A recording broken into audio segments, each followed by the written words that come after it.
ಥಂಬ್ನೇಲನ್ನು ನಾವು ಓನ್ಲಿ 3 ನಿಮಿಷನಾಗ ವಿಡಿಯೋಕ್ಕೆ ಹಾಕ್ಬೋದು. ಹೆಂಗೆ ಅಂತಂದ್ರೆ ಒಂದು ಆ್ಯಪ್ ಬೇಕಾಗ್ತದೆ. ಆ ಆ್ಯಪಿನ ಹೆಸರು ಏನಂದ್ರೆ ಫೈಟು ಸ್ಟುಡಿಯೋ ಆ್ಯಪ್ ಅಂತ ಹೇಳ್ಕಿಸಿಂದ ಆ ಆ್ಯಪಿನ ಲಿಂಕ್ ನಾನು ನಿಮಗೆ ಡಿಸ್ಕ್ರಿಪ್ಷನ್ದಾಗ ಕೊಟ್ಟಿರ್ತೀನಿ.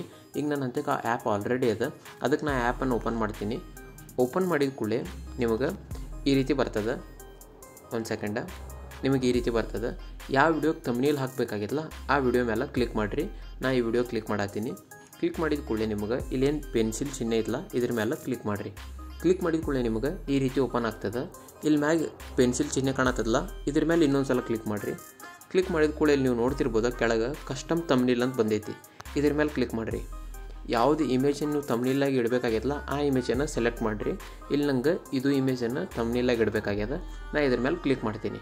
ಕ್ಲಿಕ್ ಮಾಡಿದ ಕೂಡಲೇ ನೀವು ನೋಡ್ತಿರ್ಬೋದು ಇಲ್ಲಿ ಈ ರೀತಿ ಬಂದದ. ಈಗ ನಾನು ನೆಕ್ಸ್ಟ್ ಏನು ಮಾಡ್ತೀನಿ ಅಂದರೆ ಇಲ್ಲಿ ಡನ್ ಅಂತ ಐತಲ್ಲ ಇದ್ರ ಮೇಲೆ ಕ್ಲಿಕ್ ಮಾಡ್ತೀನಿ.